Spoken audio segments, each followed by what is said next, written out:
واقعی ہے نا، وہ کیا ہے؟ اس کو آپ کی بات پہ یقین نہیں ہے۔ تیسرا ہے جو آپ کی بات سے اختلاف کرتا ہے۔ تین طرح کی آڈینس ہے: اتفاق کرنے والا، شک کرنے والا، اور انکار کرنے والا۔ تین۔ عربی میں جب آپ بات میں زور ڈالتے ہو نا، انا کے ذریعے، اور بھی الفاظ ہیں، جب آپ ایک زور ڈالتے ہو نا تو اس کا مقصد ہوتا ہے کسی ایسے شخص سے بات کرنا جس کے دل میں شک ہو۔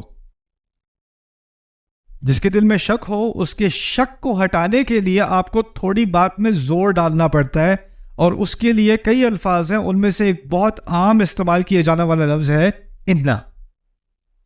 اگر آپ انا استعمال نہیں کرو گے تو کیا بات سامنے آتی ہے؟ جس سے آپ بات کر رہے ہو وہ آپ کی بات سے متفق ہے، اس کو آپ کی بات میں نہ کوئی انکار ہے نہ کوئی شک ہے،